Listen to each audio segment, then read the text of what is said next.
ಅರಳಿ ಮರದ ಕೆಳಗಡೆನೆ ಯಾಕೆ ನಾಗವನ್ನ ಪ್ರತಿಷ್ಠಾಪನೆಯನ್ನ ಮಾಡ್ತೇವೆ? ಅರಳಿ ವೃಕ್ಷವನ್ನ ನಾವು ಯಾಕೆ ಅಷ್ಟು ಪ್ರಶಸ್ತವಾಗಿ ನೋಡಿದ್ವಿ? ಆ ವಟವೃಕ್ಷದ ಕಡೆ ಯಾಕೆ ನಮ್ಮ ಈ ನಾಗ ಪ್ರತಿಷ್ಠಾಪನೆಗಳನ್ನ ಮಾಡೋದಿಲ್ಲ? ತ್ರೈಲೋಕ್ಯವನ್ನೇ ಪ್ರದಕ್ಷಿಣೆ ಆಗ್ತಕ್ಕಂಥ ಶಕ್ತಿ ಈ ಒಂದು ಏಕೈಕವಾಗಿರ್ತಕ್ಕಂಥ ಮರಗಳಲ್ಲಿದ್ದಾಗ, ಇಂಥ ಪವಿತ್ರವಾಗಿರ್ತಕ್ಕಂಥ ಸ್ಥಳಗಳಲ್ಲಿ ನಾಗವನ್ನ ಪ್ರತಿಷ್ಠಾಪನೆಯನ್ನ ಮಾಡಿದ್ರೆ ರಾಹುದೋಷ ಅಂತ ಅನೇಕ ದೋಷಗಳು ನಿರ್ಮೂಲನೆ ಆಗ್ತಕ್ಕಂಥದ್ದು ಸತ್ಯ.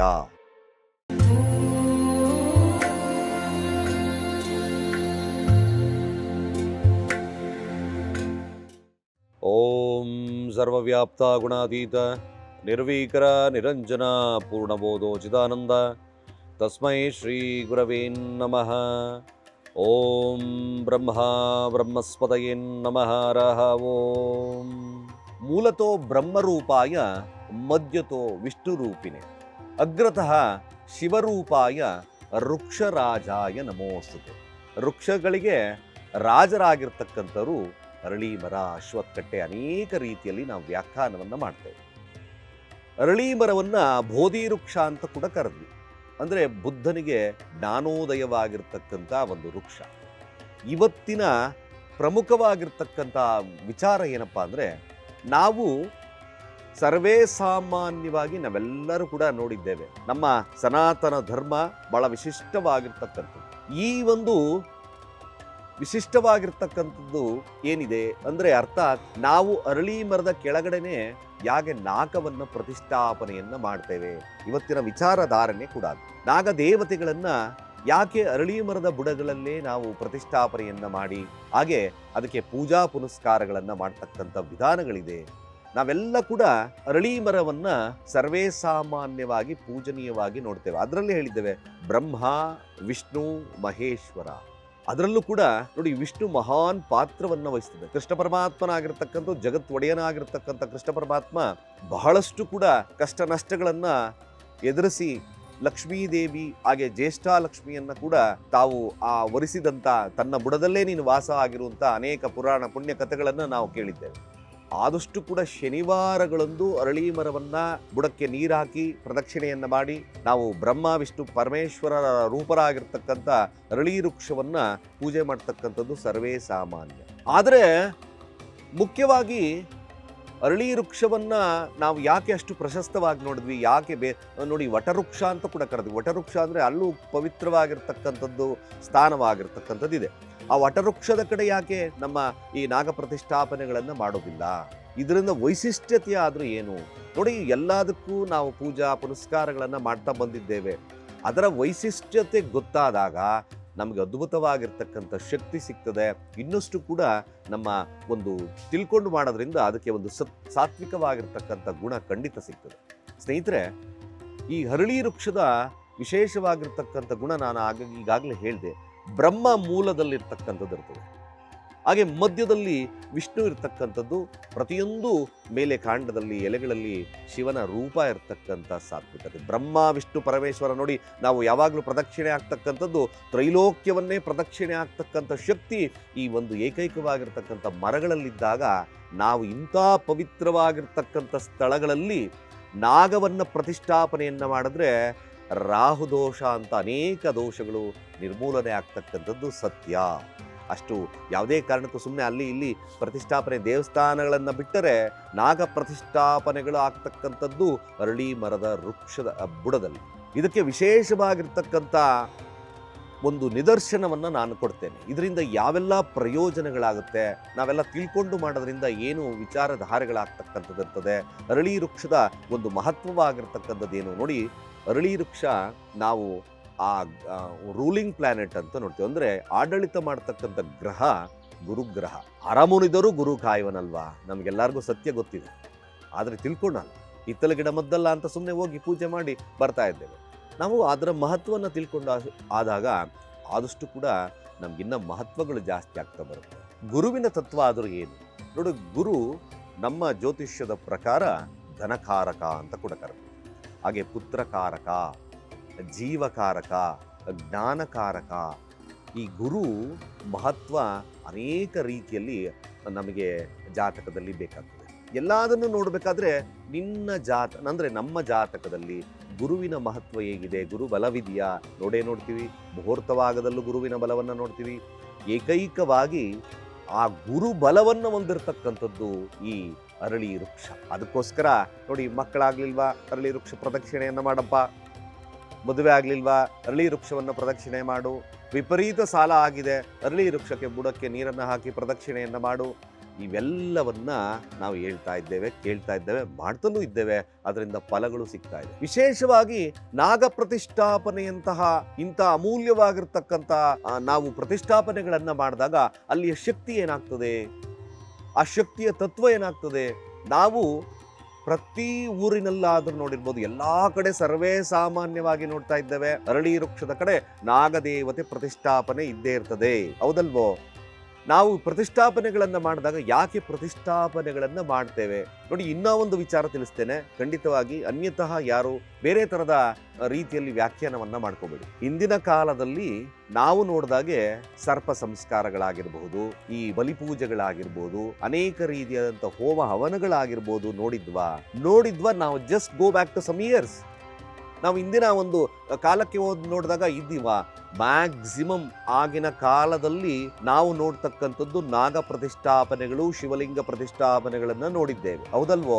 ನೋಡಿ, ನಾವು ಘಾಟಿ ಸುಬ್ರಹ್ಮಣ್ಯಕ್ಕೆ ಹೋಗಿ, ಕುಕ್ಕೆ ಸುಬ್ರಹ್ಮಣ್ಯಕ್ಕೆ ಹೋಗಿ, ಯಾವುದೇ ಆದಂಥ ಈ ನಾಗ ಸನ್ನಿಧಿಗೆ ಹೋದಾಗ ಹಲವಾರು ನಾಗ ಪ್ರತಿಷ್ಠಾಪನೆಗಳನ್ನ ಮಾಡಿದ್ದೇವೆ, ಮಾಡ್ತಾ ಇದ್ದೇವೆ ಕೂಡ. ಈಗಲೂ ಕೂಡ ಪ್ರತೀತಿ ಇದೆ. ನಾಗಗಳನ್ನ ಪ್ರತಿಷ್ಠಾಪನೆಗಳು ಮಾಡಿದಾಗ ನಾಗಗಳು ಐಶ್ವರ್ಯ ದೇವತೆಗಳು ಅಂತ ಕೂಡ ಕರೆದ್ವಿ. ನಮ್ಮ ಜಾತಕದಲ್ಲಿ ರಾಹುವಿನ ದೋಷವನ್ನ ಪ್ರಮುಖವಾಗಿ ಶುದ್ಧವನ್ನಗೊಳಿಸ್ಬೇಕಾದ್ರೆ ನಾಗ ಪ್ರತಿಷ್ಠಾಪನೆಗಳಂತಹ ಮುಖ್ಯ ಕಾರ್ಯಗಳನ್ನ ನಾವು ಮಾಡ್ಕೊಂಡ್ಬರ್ಬೇಕು. ನೋಡಿ, ಇಂಥ ಪವಿತ್ರವಾಗಿರ್ತಕ್ಕಂಥ ನಾಗ ಪ್ರತಿಷ್ಠಾಪನೆಗಳನ್ನ ಅರಳಿ ಮರದ ಬುಡಲಲ್ಲಿ ಯಾಕೆ ಮಾಡಬೇಕು, ಯಾಕೆ ಮಾಡ್ತಾ ಇದ್ರು ವಿಶೇಷತೆ ನೋಡಿ. ಶೇಷಶಯನ ಆಗಿರ್ತಕ್ಕಂಥ ವಿಷ್ಣು ಪರಮಾತ್ಮ ಅಂದ್ರೆ ನಾಗನ ಮೇಲೆ ಶೇಷಶಯನ ಆಗಿರ್ತಕ್ಕಂಥದ್ದು ನಾವು ಮಲಗಿರೋದನ್ನ ನೋಡಿದ್ದೀವಿ ಕ್ಷೀರಸಾಗರದಲ್ಲಿ. ಹಾಗೆ ಶಿವ ಕೂಡ ಆಭರಣದ ರೀತಿಯಲ್ಲಿ ಶಿವನನ್ನ ಕುರಳಲ್ಲಿ ಆಭರಣ ರೀತಿಯಲ್ಲಿ ಹಾಕೊಂಡಿರ್ತಕ್ಕಂಥದ್ದನ್ನು ನೋಡಿದ್ದೀವಿ. ಎಲ್ಲಾ ದೇವತೆಗಳಿಗೂ ಕೂಡ ನಾಗನ ಒಂದು ಮಹತ್ವ ಬೇಕೇ ಬೇಕಾಗುತ್ತೆ. ಅಂದರೆ ಅರ್ಥಾತ್ ಏನು, ನಾವು ಯಾಕೆ ಒಂದಕ್ಕೊಂದು ಸಾಮ್ಯತೆಯನ್ನು ನೋಡ್ತೀವಿ, ಇದು ವಿಚಾರ ಬಹಳ ಮುಖ್ಯವಾಗ್ತದೆ. ಯಾವಾಗ ನಾವು ಅರಳಿ ಮರದ ಒಂದು ಪ್ರದಕ್ಷಿಣೆ ಆಗ್ತೀವಿ, ಅಲ್ಲಿ ನಾಗಗಳನ್ನು ಪ್ರತಿಷ್ಠಾಪನೆಯನ್ನ ಮಾಡಿರ್ತಕ್ಕಂಥದ್ದು ಇರುತ್ತೆ. ಬಹಳ ಮುಖ್ಯವಾಗಿ ನಾಗಗಳು ಆಡಳಿತ ಮಾಡ್ತಕ್ಕಂಥದ್ದು ನಮ್ಮ ಕುಂಡಲಿನಿ ಜಾಗೃತಿ ಆಗಬೇಕು. ಒಬ್ಬ ಮನುಷ್ಯನಿಗೆ ಜ್ಞಾನೋದಯವಾಗಬೇಕು ಅಂದ್ರೆ ನಾವು ಈ ಪ್ರತಿಷ್ಠಾಪನೆಗಳಿಂದ ಅನೇಕ ರೀತಿಯಾದ ದೋಷ ಮುಕ್ತರಾಗಬೇಕು ಅಂದ್ರೆ ಅರಳಿ ಮರದ ಕೆಳಗಡೆ ನಾಗ ಪ್ರತಿಷ್ಠಾಪನೆಗಳಂತಹ ಮಹತ್ವವಾಗಿರ್ತಕ್ಕಂಥ ಕಾರ್ಯಗಳನ್ನ ಮಾಡ್ತಾ ಇರ್ತೀವಿ. ಇದಕ್ಕೆ ನಿದರ್ಶನವಾಗಿ ಅರಳಿ ಮರ ಬ್ರಹ್ಮ ವಿಷ್ಣು ಮಹೇಶ್ವರ ರೂಪದಲ್ಲಿರ್ತಕ್ಕಂಥದ್ದು ನಾವು ನೋಡ್ತಲೇ ಇದ್ದೇವೆ. ಹಾಗಾಗಿ ಅರಳಿ ಮರ ಅಷ್ಟು ಪ್ರಮುಖವಾಗಿರ್ತಕ್ಕಂಥ ಪಾತ್ರವನ್ನು ವಹಿಸೋದ್ರಿಂದ, ಗುರುತತ್ವ ಇರೋದ್ರಿಂದ, ಯಾವುದೇ ಆದಂಥ ಗ್ರಹಗಳ ಅಂದ್ರೆ ದುಷ್ಟ ಶಕ್ತಿಯನ್ನ ನಿಗ್ರಹವನ್ನ ಮಾಡ್ತಕ್ಕಂಥದ್ದು ಗುರುವಿನ ತತ್ವವಾದ್ದರಿಂದ ನಾವು ನಾಗಗಳನ್ನ ಪ್ರತಿಷ್ಠಾಪನೆಯನ್ನ ಮಾಡ್ತಕ್ಕಂಥ ಪವಿತ್ರ ಕೆಲಸವನ್ನ ಮಾಡ್ತಾ ಇದ್ದೇವೆ. ಈ ನಾಗಗಳನ್ನ ಪ್ರತಿಷ್ಠಾಪನೆ ಮಾಡೋದ್ರಿಂದ ಜಾತಕದಲ್ಲಿ ನಾಗದೋಷ, ಸರ್ಪದೋಷ, ಜನ್ಮಾಂತರದ ದೋಷಗಳನ್ನ ನಿರ್ಮೂಲನೆಯನ್ನ ಮಾಡ್ತಕ್ಕಂಥ ಶಕ್ತಿ ಆ ಒಂದು ಅರಳಿ ಮರಕ್ಕಿದೆ. ಹಾಗೆ ಈ ಯಾವಾಗ ನಾವು ಈ ನಾಗಗಳನ್ನು ಪ್ರತಿಷ್ಠಾಪನೆಯನ್ನ ಮಾಡಿದಾಗ ಯಾರು ಸಂತಾನದಲ್ಲಿ ಸಮಸ್ಯೆಗಳಾಗ್ತಾ ಇದೆಯೋ, ಯಾರಿಗೆ ಅನೇಕ ರೀತಿಯಾದಂಥ ವ್ಯಾಧಿಗಳು, ಚರ್ಮ ಕಾಯಿಲೆಗಳು ಇರ್ತಕ್ಕಂಥದ್ದು ಇದೆಯೋ, ಆಗ ಯಾವಾಗಲೂ ಕೂಡ ಈ ಸರ್ಪಗಳ ಒಂದು ಕಾಟಗಳಿದೆಯೋ, ಇವೆಲ್ಲವನ್ನ ದೋಷ ಮುಕ್ತರನ್ನಾಗಿ ಮಾಡ್ತಕ್ಕಂಥದ್ದು ಈ ಒಂದು ಪ್ರತಿಷ್ಠಾಪನಾ ಒಂದು ವಿಧಿವಿಧಾನಗಳು. ಬಹಳ ಮುಖ್ಯವಾಗಿ ಆ ರಾಹು ಕೇತುಗಳು ಕ್ರೂರ ಗ್ರಹಗಳಾಗಿರೋದ್ರಿಂದ ನಮಗೆ ಜಾತಕದಲ್ಲಿ ಸರ್ಪದೋಷವನ್ನ ನೋಡ್ತೇವೆ. ಅನೇಕ ರೀತಿಯ ವಾಸುಕಿ ಕಾಳ ಸರ್ಪದೋಷ ನೋಡಿದ್ದೀವಿ, ಕಾರ್ಕಾಟಕ ಕಾಳ ಸರ್ಪದೋಷ, ಅನೇಕ ರೀತಿಯದ 16 ತರಹದ ಕಾಳ ಸರ್ಪದೋಷಗಳನ್ನ ಜಾತಕದಲ್ಲಿ ನಾವು ನೋಡ್ತಾ ಇದ್ದೇವೆ. ಈ ಎಲ್ಲಾ ಸರ್ಪದೋಷಗಳಿಗೂ ಕೂಡ ಒಂದು ಪವಿತ್ರವಾಗಿರ್ತಕ್ಕಂಥ ನಮಗೆ ಜಾತಕದಲ್ಲಿ ಬೇಕು, ಆ ನಿದರ್ಶನಗಳು ಬೇಕು. ಈ ಥರದ್ದೆಲ್ಲ ದೋಷಗಳು ಮುಕ್ತರಾಗಬೇಕು ಅಂದರೆ ನಾಗ ಪ್ರತಿಷ್ಠಾಪನೆಗಳನ್ನ ಇಂದಿನ ಕಾಲದಿಂದಲೂ ಮಾಡ್ಕೊಳ್ತಾ ಬಂದರು. ಕುಂಡಲಿನಿ ಜಾಗೃತಿ ಆಗುತ್ತೆ, ಗುರುವಿನ ಆಶೀರ್ವಾದ ಆಗುತ್ತೆ. ಪ್ರದಕ್ಷಿಣೆಯನ್ನು ಮಾಡ್ತಾ ಇರ್ತೀವಿ. ಪ್ರತಿ ದಿವಸ ನಾವು ಮುಂಜಾನೆ ಪ್ರದಕ್ಷಿಣೆ ಮಾಡ್ತಲೇ ಇದ್ದಾಗ ನಮಗೆ ಜ್ಞಾನ ವೃದ್ಧಿ ಆಗ್ತದೆ. ಜ್ಞಾನ ವೃದ್ಧಿ, ಜ್ಞಾನಕ್ಕೆ ಕಾರಕನಾಗಿರ್ತಕ್ಕಂಥ ಗುರು. ಆ ಗುರು ಅನೇಕ ರೀತಿಯಾದಂಥ ದೋಷಗಳನ್ನು ಹೋಗಲಾಡಿಸಿ ನಮಗೆ ಧನಕಾರಕ, ಐಶ್ವರ್ಯಕಾರಕ, ಹಾಗೆ ನಾನಾ ರೀತಿಯಾದ ದೋಷಗಳಿಗೆ ಮುಕ್ತವನ್ನು ಕೊಡ್ತಕ್ಕಂಥದ್ದು ಗುರು. ಜೀವಕಾರಕ. ಯಾರು ಅತೀವಾದಂಥ ಕಾಯಿಲೆಗಳಿಂದ ಬಳಲ್ತಾ ಇದ್ದೀರೋ ಖಂಡಿತವಾಗಿ ನಾಗಾ ಪ್ರತಿಷ್ಠಾಪನೆಗಳನ್ನು ಮಾಡಿ ಅಲ್ಲಿ ವಿಧಿವಿಧಾನವಾಗಿ ಪೂಜಾ ಪುನಸ್ಕಾರಗಳನ್ನು ಮಾಡ್ತಾ ಬಂದರೆ ಅನೇಕ ರೀತಿಯಾದಂಥ ಸಮಸ್ಯೆಗಳು ದೂರ ಆಗುತ್ತೆ. ಜೊತೆಗೆ ಯಾರು ಸಂತಾನವಿಲ್ವೋ ನೋಡಿ, ಖಂಡಿತವಾಗಿ 10 ರೂಪಾಯಿ ದುಡ್ಡು ಖರ್ಚು ಮಾಡಬೇಕು, 10 ರೂಪೀಸ್ ದುಡ್ಡು ಖರ್ಚು ಮಾಡಬೇಕು. ಶನಿವಾರಗಳಂದು ಯಾರು ಸಂಕಲ್ಪ ಸಹಿತವಾಗಿ ನಾಗ ಪ್ರತಿಷ್ಠಾಪನೆ ಇರ್ತಕ್ಕಂಥ ಅರಳಿ ಮರದ ವೃಕ್ಷದ ಬುಡದಲ್ಲಿ ಬೆಲ್ಲದ ನೀರನ್ನು ಹಾಕಿ ಶನಿವಾರ ಮಧ್ಯಾಹ್ನ 12 ಗಂಟೆಗೆ, ಯಾಕೆ ವಿಶೇಷವಾಗಿ ಮಧ್ಯಾಹ್ನ 12 ಗಂಟೆಗೆ ಅಂದರೆ ಎಲ್ಲ ದೇವತೆಗಳು ಮಧ್ಯಾಹ್ನದಲ್ಲಿ ಸ್ಥಿತರಾಗಿದ್ದು ಅಲ್ಲಿ ಬರ್ತಕ್ಕಂಥ ಭಕ್ತಾದಿಗಳ ಕೋರಿಕೆಗಳಿಗೆ ಅಸ್ತು ಅಂತಕ್ಕಂಥದ್ದು ದೇವತೆಗಳಿಗೆ ಶಾಪ. ಈ ದೇವತೆಗಳಿಗೆ ಶಾಪವಾಗಿರೋದ್ರಿಂದ ಅವರೆಲ್ಲ ನಮಗೆ ಆಶೀರ್ವಾದ ಮಾಡೋದ್ರಿಂದ ನಿಮ್ಮ ಒಂದು ಏನು ಮಾನಸಿಕವಾಗಿರ್ತಕ್ಕಂಥ ಆಸೆ ಆಕಾಂಕ್ಷೆಗಳಾಗಿರ್ಬೋದು, ಪುತ್ರ ಸಂತಾನವಾಗಿರ್ಬೋದು, ದೊಡ್ಡದ ಗುರುಗಳೇ ತುಂಬ ಸಾಲ ಮಾಡ್ಕೊಂಡಿದ್ದೀನಿ ಗುರುಗಳೇ ಅಂತಕ್ಕಂಥವ್ರು ಆಗಿರ್ಬೋದು, ವ್ಯಾಪಾರ ವೃದ್ಧಿ ಇಲ್ಲ ಗುರುಗಳೇ, ನನಗೆ ಯಾಕೋ ನನ್ನ ಮಗ ಓದ್ತಾ ಇಲ್ಲ ಗುರುಗಳೇ, ಅನೇಕ ರೀತಿಯಾದಂಥ ವ್ಯಾಧಿಗಳಿಗೆ ಕಾರಣವಾಗ್ತಕ್ಕಂಥದ್ದು. ಶನಿವಾರಗಳಂದು ಬಹಳ ಪ್ರಮುಖವಾಗಿರ್ತಕ್ಕಂಥ ಒಂದು ವೈಶಿಷ್ಟ್ಯತೆ ಈ ಅರಳಿ ಮರಕ್ಕೆ ಲಭ್ಯತೆ ಇರುತ್ತೆ. ನೋಡಿ ಸ್ನೇಹಿತರೆ, ನಾವು ಪಣಿಯಮ್ಮ ನಾಗದೇವಕಿ ಸರ್ಪರಾಜ ಸನ್ನಿಧಿಯಲ್ಲಿ ಇದ್ದೇವೆ. ಇದು ನಿಯರ್ ಬೈ BDA ಕಾಂಪ್ಲೆಕ್ಸ್, ಹಾಗೆ ಮಾಳಗಾಳ ಸೇತುವೆಯ ನಿಯರ್ ಇದೆ. ಇಲ್ಲಿ ನಿಮಗೆ ನಮ್ಮ ಡಿಸ್ಕ್ರಿಪ್ಷನ್ ಬಾಕ್ಸಲ್ಲಿ ಆ ಲೊಕೇಶನ್ ಕೂಡ ಟ್ಯಾಗ್ ಮಾಡಿರ್ತೇನೆ, ಖಂಡಿತವಾಗಿ ನೋಡಿ. ಇಲ್ಲಿನ ವಿಶೇಷತೆ ಆದರೂ ಏನು ನೋಡಿ, ನಾಗದೇವತೆ ಮತ್ತೆ ವಾಸುಕಿ ಎರಡೂ ಇರ್ತಕ್ಕಂಥ ಒಂದು ಸ್ಥಾನ, ರಾಜ ಮತ್ತೆ ರಾಣಿ ಇರ್ತಕ್ಕಂಥ ಸ್ಥಾನ. ಈ ಒಂದು ಸ್ಥಳದ ಮಹತ್ವವನ್ನ ನಾವು ತಿಳ್ಕೋಬೇಕಾಗಿರ್ತಕ್ಕಂಥ ವಿಚಾರದಲ್ಲಿದ್ದೇವೆ. ನಾವು ಯಾಕೆ ಇಲ್ಲಿ ವಿಶೇಷವಾಗಿರ್ತಕ್ಕಂಥದ್ದು ಏನಿದೆ ನಿಮಗೆ ಖಂಡಿತವಾಗಿ ಇವೆಲ್ಲ ಪ್ರದೇಶವನ್ನು ತೋರಿಸ್ತೇನೆ. ಇಲ್ಲಿ ಮಾಡ್ತಕ್ಕಂಥ ಪೂಜಾ ಪುನಸ್ಕಾರಗಳು ಬಹಳ ವಿಶೇಷವಾಗಿರ್ತಕ್ಕಂಥ ಒಂದು ಮಹತ್ವವನ್ನು ಪಡಿತದೆ. ಹೇಗೆ ಅನೇಕ ರೀತಿಯಾದಂಥ ಸರ್ಪದೋಷಗಳಾಗಿರ್ಬೋದು, ಅನೇಕ ರೀತಿ ಮಕ್ಕಳಾಗ್ತಾ ಇಲ್ಲ, ಗರ್ಭ ನಿಲ್ತಾ ಇಲ್ಲ ಗುರುಗಳೇ, ಅನೇಕ IVF ಹೋಗ್ತಾ ಇದ್ದೇನೆ, ಗರ್ಭ ಯಾಕೋ ನಿಲ್ತಲೇ ಇಲ್ಲ, ಇವೆಲ್ಲ ಕೇಳ್ತಾ ಇದ್ದಾವೆ, ಮಕ್ಕಳಾಗಿ ಮದುವೆ ಆಗಿ 3 ರಿಂದ 4 ವರ್ಷ ಆಯಿತು, ಯಾವುದೇ ಆದಂಥ ಸಂತಾನ ಫಲವಿಲ್ಲ, ನಮಗೆ ಏಕನಾಡಿ ಇದ್ದಾಗಲೂ ಕೂಡ ಸಂತಾನ ಫಲ ಖಂಡಿತವಾಗಿ ಕಷ್ಟ ಆಗ್ತದೆ. ಹಾಗೆ ಪಂಚಮದಲ್ಲಿ ರಾಹು, ಪಂಚಮದಲ್ಲಿ ಕೇತು, ಹಾಗೆ ಪಂಚಮ ದೃಷ್ಟಿಯನ್ನು ರಾಹು ನೋಡಿದಾಗ, ಪಂಚಮ ದೃಷ್ಟಿಯನ್ನು ಕೇತು ನೋಡಿದಾಗ ಮಕ್ಕಳಾಗ್ತಕ್ಕಂಥದ್ದು ಬಹಳ ವಿಳಂಬವಾಗ್ತದೆ. ಕೆಲವೊಬ್ಬೊಬ್ರು ಹಣಕಾಸು ಹೊಂದಿರತಕ್ಕಂಥವ್ರು ಸರ್ಪದೋಷಗಳನ್ನು ನಿವಾರಣೆ ಮಾಡಲಿಕ್ಕೆ ಅನೇಕ ರೀತಿಯಾದಂಥ ಒಂದು ಮಹತ್ವವಾಗಿರ್ತಕ್ಕಂಥ ಸ್ಥಳಗಳಿಗೆ ಹೋಗಿ ಮಾಡ್ಕೊಂಡ್ಬರ್ತಾರೆ. ಕೆಲವರಲ್ಲಿ ನನಗೆ ಶಕ್ತಿ ಇಲ್ಲ ಗುರುಗಳೇ ಅಂತಕ್ಕಂಥವ್ರು ಆಗಿರಬಹುದು. ಆದ್ರೆ ಯಾವುದೇ ಆದಂಥ ಒಂದು ಕ್ಯಾಟಗರಿ ಪೀಪಲ್ ಆಗಿರ್ಬೋದು, ಇಲ್ಲಿನ ಮಹತ್ವವನ್ನು ತಿಳ್ಕೊಂಡು ಮಾಡೋದ್ರಿಂದ ಬಹಳ ವಿಶೇಷವಾಗಿರ್ತಕ್ಕಂಥ ಫಲಗಳು ಸಿಗುತ್ತೆ. ಯಾರು ಈ ಸನ್ನಿಧಾನಕ್ಕೆ ಭೇಟಿ ಮಾಡ್ತಾರೋ ಶನಿವಾರಗಳಂದು ಅವ್ರಿಗೆ ಖಂಡಿತವಾಗಿ ಇಲ್ಲಿನ ಸ್ಥಳ ಮಹತ್ವ ಪ್ರಕಾರ ಸರ್ಪದೋಷದಿಂದ ಮುಕ್ತರಾಗ್ತಕ್ಕಂಥದ್ದು ಇರ್ತದೆ, ಹಾಗೆ ಸಂಕಷ್ಟಗಳು ದೂರ ಆಗ್ತಕ್ಕಂಥದ್ದು ಇರ್ತದೆ. ಜೊತೆಗೆ ಯಾರು ಸಂತಾನ ಅಪೇಕ್ಷೆಯನ್ನು ಇಟ್ಕೊಂಡಿದ್ದೀರೋ ಇಲ್ಲಿ ನಾಗದೇವತೆಗೆ ಪಂಚಮಿಗಳೊಂದು, ಹಾಗೆ ಷಷ್ಠಿಯೊಂದು ನಾಗದೇವತೆಯನ್ನ ಪೂಜೆಯನ್ನು ಮಾಡ್ತಾ ಬಂದಾಗ ಅವರಿಗೆ ಖಂಡಿತವಾಗಿ ನಾನಾ ಸಂಕಷ್ಟಗಳು ದೂರ ಆಗ್ತಕ್ಕಂಥದ್ದು ಇರ್ತದೆ. ಜೊತೆಗೆ ಇಲ್ಲಿ ರಾಜ ಮತ್ತೆ ರಾಣಿಯ ಸಂಯೋಗಗಳಿರೋದ್ರಿಂದ, ನಾಗ ಪ್ರತಿಷ್ಠಾಪನೆಗಳನ್ನ ವಿಧಿವಿಧಾನದಿಂದ ಮಾಡಿರೋದ್ರಿಂದ ಇಲ್ಲಿನ ಶಕ್ತಿ ಬಹಳಷ್ಟು ಇರ್ತದೆ. ಮೆಲಗಿ ಅರಳಿ ಮರ ಜೊತೆಗೆ ಇರ್ತಕ್ಕಂಥ ಬನ್ನಿ ಮರ ಕೂಡ ಇದೆ. ಇಲ್ಲಿ ಯಾಕೆ ಶನಿವಾರಗಳಂದು ನಾವು ಪೂಜೆಯನ್ನ ಮಾಡಿದಾಗ ಜಾತಕದಲ್ಲಿ ಶನಿಯ ದೋಷ ನಿವಾರಣೆ ಆಗ್ತಕ್ಕಂಥದ್ದು ಖಂಡಿತವಾಗ್ತದೆ. ಅದಕ್ಕೆ ಬನ್ನಿ ಮರ ಕೂಡ ಇದೆ ನೋಡಿ. ಇನ್ನ ಒಂದು ವಿಶೇಷವಾಗಿರ್ತಕ್ಕಂಥ ಮಾಹಿತಿಯನ್ನ ನಿಮಗೆ ಕೊಡ್ತಾ ಇದ್ದೇನೆ ನೋಡಿ. ಇಂಥ ಸ್ಥಳ ಮಹತ್ವ ಇರ್ತಕ್ಕಂಥ ಜಾಗದಲ್ಲಿ ನಾವು ಯಾಕೆ ಪೂಜಾ ಪುನಸ್ಕಾರಗಳನ್ನ ಮಾಡಿದಾಗ ನಾವೊಂದು ಜಿಯೋಪೊಲಿಟಿಕ್ ಸ್ಟ್ರೆಸ್ ಅಂತ ಕರಿತೀವಿ. ಯಾವುದೇ ದೇವಸ್ಥಾನವನ್ನ ನಿರ್ಮಾಣ ಮಾಡಬೇಕಾಗ್ಲಿ, ಯಾವುದೇ ಆದಂಥ ಮನೆಯನ್ನ ನಿರ್ಮಾಣ ಮಾಡಬೇಕಾಗ್ಲಿ, ಅಲ್ಲಿನ ಸ್ಥಳ ಮಹತ್ವೆಯನ್ನ ಪರಿಶೀಲನೆಯನ್ನ ಮಾಡಿ ತದನಂತರ ನಾವು ಅಲ್ಲಿ ಪ್ರತಿಷ್ಠಾಪನೆಗಳ ಕಾರ್ಯಗಳನ್ನ ಮಾಡ್ತೇವೆ. ಕೆಲವೊಂದು ಸ್ವಯಂಭೂ ಆಗಿರ್ತಕ್ಕಂಥದ್ದಿರುತ್ತೆ, ಕೆಲವೊಂದು ದೇವತೆಗಳು ಪ್ರತಿಷ್ಠಾಪನೆಯನ್ನು ಮಾಡಿರ್ತಕ್ಕಂಥದ್ದಿರ್ತದೆ, ಕೆಲವೊಂದು ಋಷಿಮುನಿಗಳು ಪ್ರತಿಷ್ಠಾಪನೆಯನ್ನು ಮಾಡಿರ್ತಕ್ಕಂಥದ್ದಿರ್ತದೆ, ಕೆಲವೊಂದು ವಿಚಾರಗಳಲ್ಲಿ ಸ್ವಯಂ ಮನುಷ್ಯರು ಪ್ರತಿಷ್ಠಾಪನೆಯನ್ನ ವಿಧಿವಿಧಾನವಾಗಿ ಮುಹೂರ್ತ ಭಾಗವನ್ನ ನೋಡಿ ಅಲ್ಲಿ ಪ್ರಾಣ ಪ್ರತಿಷ್ಠಾಪನೆಗಳನ್ನ ಮಾಡಿರ್ತಕ್ಕಂಥದ್ದನ್ನ ನಾವು ನೋಡಿದ್ದೇವೆ. ಇಲ್ಲಿ ಮನುಷ್ಯರು ಪ್ರಾಣ ಪ್ರತಿಷ್ಠಾಪನೆ ಮಾಡಿರ್ತಕ್ಕಂಥ ಈ ಸನ್ನಿಧಾನ ಇದು. ಇಲ್ಲಿ ಒಳ್ಳೆಯ ಮುಹೂರ್ತ ಭಾಗದಲ್ಲಿ ಮಾಡಿರೋದ್ರಿಂದ ಖಂಡಿತವಾಗಿ ನಾನಾ ರೀತಿಯಾದಂಥ ವ್ಯಾಧಿಗಳು ನಿವಾರಣೆ ಆಗ್ತಕ್ಕಂಥದ್ದು ಅಷ್ಟು ಸತ್ಯ. ಖಂಡಿತ ಇನ್ನೊಂದು ಬಹಳ ಮುಖ್ಯವಾಗಿರ್ತಕ್ಕಂಥ ಇನ್ಫಾರ್ಮೇಶನ್ ಕೊಡ್ತಾ ಇದ್ದೇನೆ ಸ್ನೇಹಿತರೆ. ನೋಡಿ, ಈ ಸನ್ನಿಧಾನದಲ್ಲಿ ನಾಗದೇವತೆಯ ಪಕ್ಕದಲ್ಲೇ ಈ ಬನ್ನಿ ಮರವಿದೆ. ಇಲ್ಲಿ ವೈಶಿಷ್ಟ್ಯತೆ ಏನು?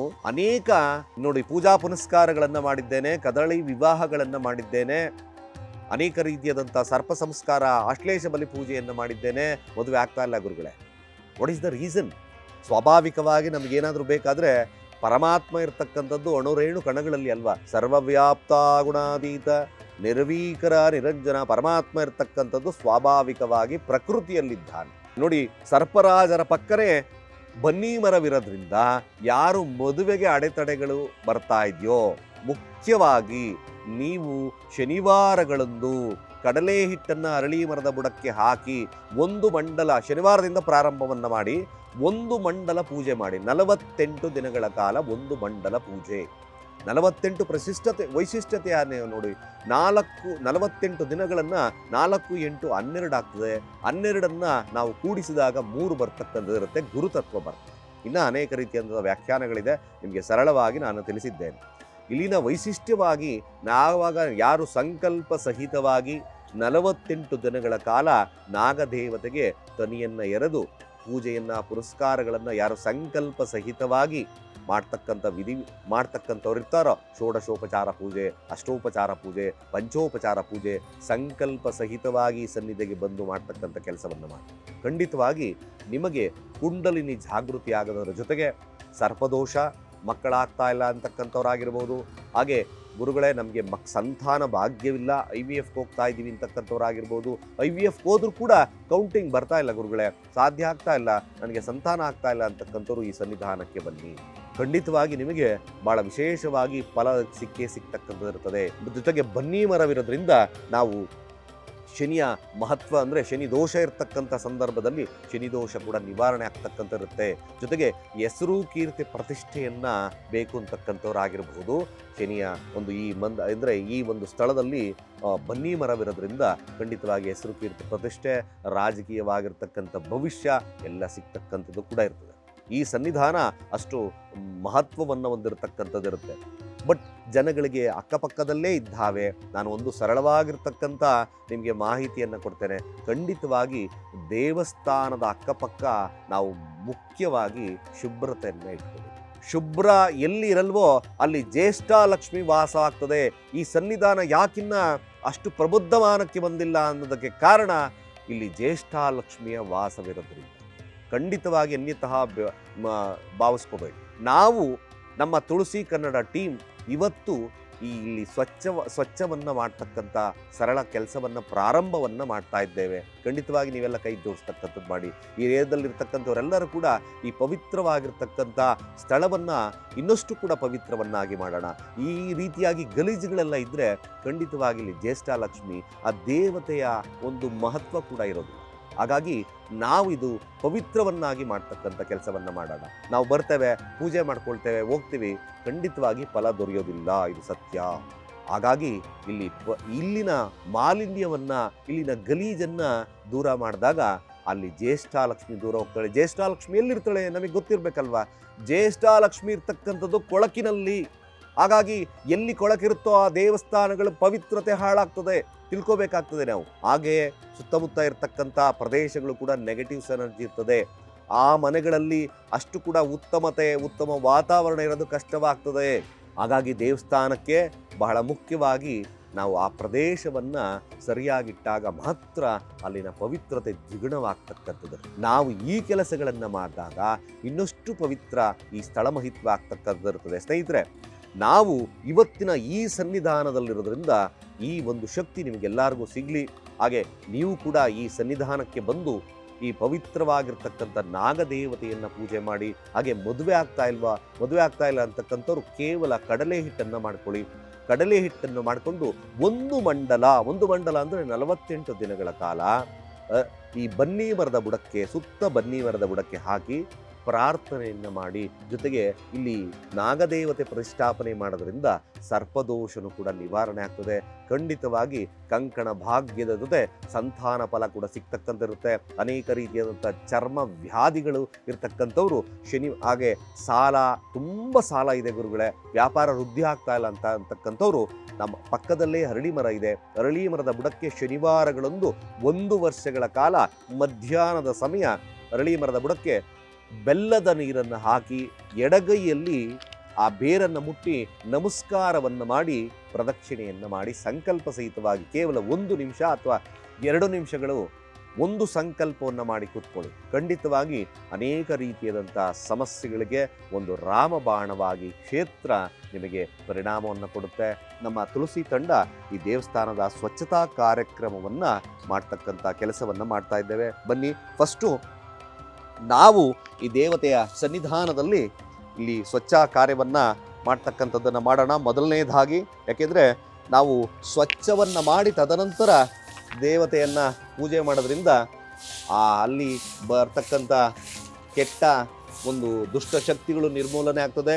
ಹಾಗೆ ಯಾವಾಗ ದೇವಸ್ಥಾನ ಹೆಚ್ಚು ಗಲೀಜಾಗಿರುತ್ತೋ ಅಲ್ಲಿ ಜ್ಯೇಷ್ಠಾಲಕ್ಷ್ಮಿ ವಾಸ ಇರ್ತಕ್ಕಂಥ ಸಮಯ ಬರ್ತದೆ. ಜ್ಯೇಷ್ಠಾಲಕ್ಷ್ಮಿ ಎಲ್ಲಿ ವಾಸ ಇರ್ತಾಳೋ ಅಲ್ಲಿ ಖಂಡಿತವಾಗಿ ಪವಿತ್ರತೆ ಹಾಳಾಗ್ತದೆ. ನಾವು ಮಾಡ್ತಕ್ಕಂಥ ಕಾರ್ಯಗಳು ಖಂಡಿತವಾಗಿ ಫಲ ಕೊಡೋದಿಲ್ಲ. ನಾವು ಸಾಧ್ಯವಾದಷ್ಟು ಕೂಡ ಸ್ವಚ್ಛತೆಯನ್ನು ಮಾಡಿ ತದನಂತರ ಪೂಜಾ ಕಾರ್ಯಕ್ರಮಗಳನ್ನು ಮಾಡಬೇಕಾಗ್ತದೆ. ಮೊದಲು ಸ್ವಚ್ಛತಾ ಕಾರ್ಯಕ್ರಮವನ್ನು ನಮ್ಮ ತುಳಸಿ ಕಣ್ಣದಲ್ಲಿ ನಾವು ಮಾಡ್ತಾ ಇದ್ದೇವೆ.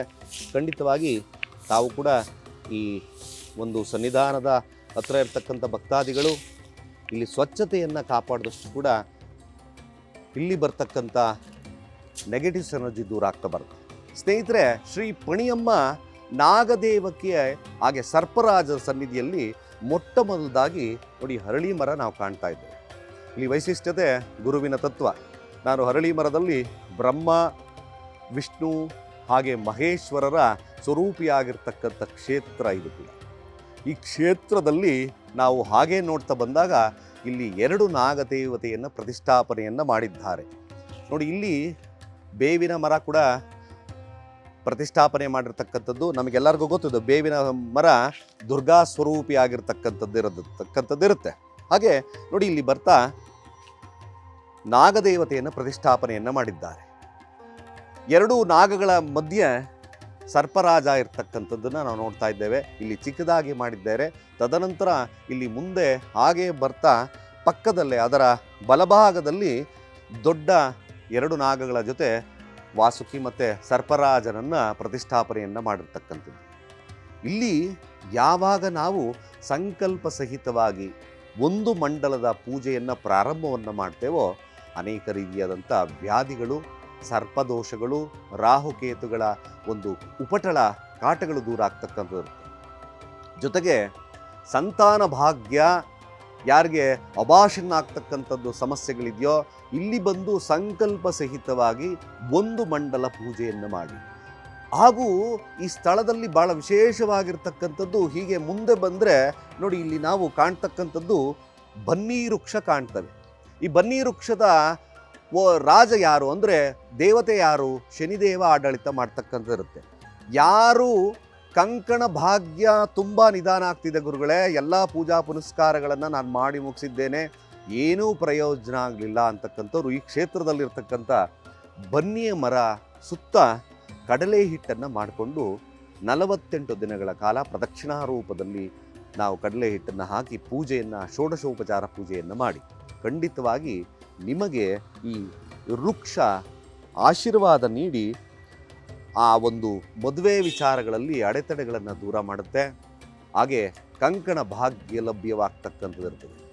ಈ ಮಹತ್ವ ಅಂದರೆ ಸ್ಥಳದ ಮಹತ್ವದಲ್ಲಿ ಸರ್ಪರಾಜರ ಪಕ್ಕ ಇರ್ತಕ್ಕಂಥ ಈ ಬನ್ನಿ ಮರ ವಿಶಿಷ್ಟವಾಗಿರ್ತಕ್ಕಂಥ ಮಹತ್ವವನ್ನು ಹೊಂದುತ್ತೆ ಅಂತ ಶಾಸ್ತ್ರದ ಪ್ರಕಾರ ಇರ್ತಕ್ಕಂಥದ್ದು. ಜೊತೆಗೆ ಹಾಗೆ ಇದನ್ನು ಬಳಸಿಕೊಂಡು ಬಂದಾಗ ಇಲ್ಲಿ ಕೂಡ ನೋಡಿ ನವಗ್ರಹ ದೇವತೆಗಳನ್ನು ಪ್ರತಿಷ್ಠಾಪನೆಯನ್ನು ಮಾಡಿದ್ದಾರೆ. ನೋಡಿ ಬನ್ನಿ ತೋರಿಸ್ತೇನೆ ನಿಮಗೆ. ನವಗ್ರಹ ದೇವತೆಗಳನ್ನು ಈ ಪಕ್ಕದಲ್ಲೇ ಪ್ರತಿಷ್ಠಾಪನೆ ಮಾಡಿರ್ತಕ್ಕಂಥದ್ದು. ಇಲ್ಲಿನ ನೋಡಿ, ಎಲ್ಲೂ ಸರ್ವೇ ಸಾಮಾನ್ಯವಾಗಿ ಈ ಥರದ ಸ್ಥಳ ಎಲ್ಲೂ ಸಿಗೋದಿಲ್ಲ. ನೀವು ಈ ಕ್ಷೇತ್ರವನ್ನು ಭೇಟಿ ಮಾಡಿ ಇವೆಲ್ಲ ಪೂಜಾ ಕೈಂಕರ್ಯಗಳನ್ನು ಮಾಡಿದ ನಂತರ ಈ ನವಗ್ರಹ ದೇವತೆಗಳನ್ನು ಪೂಜೆ ಮಾಡ್ತಾ ಬನ್ನಿ. ನವಗ್ರಹ ದೋಷವಿದ್ದರೂ ಕೂಡ ಇಲ್ಲಿ ಪರಿಹಾರ ಆಗ್ತಕ್ಕಂಥದ್ದು ಇರ್ತದೆ. ಇಲ್ಲಿನ ವೈಶಿಷ್ಟ್ಯತೆಯನ್ನು ಇಲ್ಲಿ ಯಾರು ಕೂಡ ಇಲ್ಲಿ ಅರ್ಚಕರಾಗಿರ್ತಕ್ಕಂಥವ್ರು ಇಲ್ಲ. ತಾವೇ ಸ್ವತಃ ಅರ್ಚಕರಾಗಿ ಪೂಜೆಯನ್ನು ಮಾಡತಕ್ಕಂಥ ಏಕೈಕವಾಗಿರ್ತಕ್ಕಂಥ ಸ್ಥಳ. ನೀವು ಕೂಡ ಸಂಕಲ್ಪ ಸಹಿತವಾಗಿ ಶುಭ್ರರಾಗಿ ಒಳ್ಳೆಯ ಮನಸ್ಥಿತಿಯನ್ನು ಇಟ್ಕೊಂಡು ಈ ಸ್ಥಳಕ್ಕೆ ಭೇಟಿ ಮಾಡಿ ನಿಮ್ಮ ಅನೇಕ ದೋಷಗಳನ್ನು ದೂರ ಮಾಡ್ಕೊಳ್ಳಿ. ಈ ಪವಿತ್ರವಾಗಿರ್ತಕ್ಕಂಥ ಸ್ಥಳವನ್ನು ಜನಗಳು ಇನ್ನಷ್ಟು ಕೂಡ ಗುರುತಿಸಿ ಆ ಮಹತ್ವವನ್ನು ತಗೊಳ್ತಕ್ಕಂಥ ಕೆಲಸವನ್ನು ಮಾಡಿ. ನಮ್ಮ ತುಳಸಿ ತಂಡ ಈ ರೀತಿಯಾದಂಥ ಅನೇಕ ದೇವಸ್ಥಾನಗಳನ್ನು ನಾವು ತೋರಿಸ್ತಾ ಇರ್ತೇವೆ. ಜೊತೆಗೆ ನಿಮ್ಮ ಸಹಕಾರವನ್ನು ನಮಗೆ ಕೊಡಿ.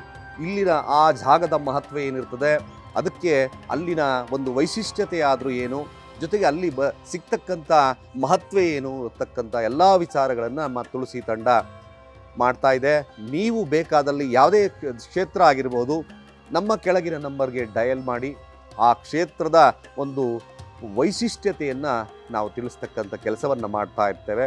ನಿಮ್ಮ ಸಹಕಾರದೊಂದಿಗೆ ತುಳಸಿ ಕನ್ನಡ ಆ ಜಾಗದ ಮಹತ್ವ ಜೊತೆ ಆ ಸ್ಥಳದ ಮಹತ್ವವನ್ನು ತಿಳಿಸ್ಕೊಡ್ತಕ್ಕಂಥ ಕೆಲಸವನ್ನು ನಾವು ಮಾಡ್ತೇವೆ ಅಂತ ಹೇಳ್ತಾ, ಸರ್ವೇ ಜನ ಸುಖಿನೋ.